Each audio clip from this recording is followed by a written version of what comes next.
સફલા એકાદશી પર કરો આ ઉપાય, માતા લક્ષ્મી સાથે શ્રીહરિ વિષ્ણુ પણ થશે મહેરબાન।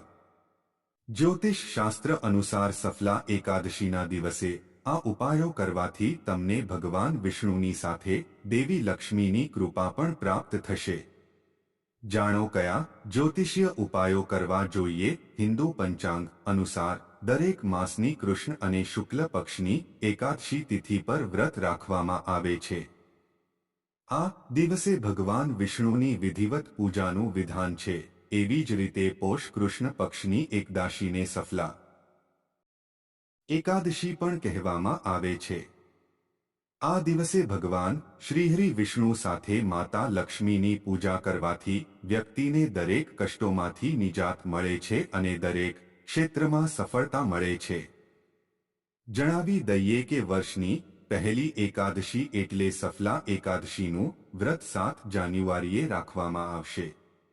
આ દિવસે ભગવાન વિષ્ણુની પૂજા સાથે સાથે કેટલાક જ્યોતિષી ઉપાય કરવાથી તમને શુભ ફળની પ્રાપ્તિ થાય છે।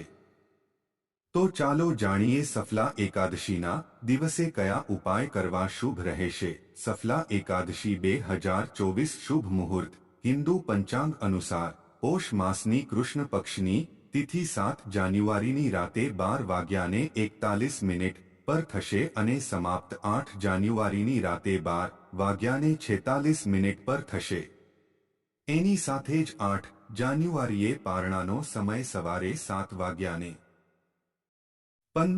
થી લઈ 9:20 સુધી રહેશે। સફલા એકાદશી પર કરો આ ઉપાય સારા સ્વાસ્થ્ય માટે। સફલા એકાદશી પર ભગવાન વિષ્ણુની વિધિવત પૂજા કરો, તેની સાથે પીળા ફૂલ ચઢાવો અને ઓમ નમો ભગવતે વાસુદેવાય મંત્રનો 108 વાર જાપ કરો। વેપારમાં નફા માટે સફલા એકાદશીના દિવસે ભગવાન વિષ્ણુની સાથે દેવી લક્ષ્મીની પૂજા કરવી જોઈએ। તેની સાથે જ દેવી લક્ષ્મીને લાલ રંગના વસ્ત્રો અર્પણ કરવાથી શુભ ફળ મળે છે। આ સાથે વેપાર અને આર્થિક લાભમાં અપાર સફળતા મળે। સુખ અને શાંતિ માટે સફલા એકાદશી પર ભગવાન વિષ્ણુની સાથે દેવી લક્ષ્મીની પૂજા કરો અને નવમુખીનો દીવો પણ પ્રગટાવો। આ પછી સહસ્ત્રનામનો પાઠ કરો। આમ કરવાથી રોગ, દોષ અને ભયથી મુક્તિ મળે છે અને ઘરમાં સુખ શાંતિ બની રહે છે। વહેલા લગ્ન માટે જો લગ્નજીવનમાં કોઈ પ્રકારની અડચણો આવતી હોય તો સફલા એકાદશીના દિવસે એક વાસણમાં પાણીમાં થોડી હળદર નાખીને કેળાના મૂળમાં અર્પણ કરો, તમને આનો લાભ મળશે।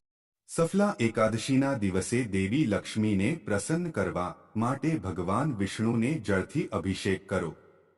અભિષેક માટે દક્ષિણાવર્તી શંખનો ઉપયોગ કરો। અમારો વિડિયો પસંદ આવે તો લાઇક, શેર, સબસ્ક્રાઇબ કરજો। ધન્યવાદ મિત્રો।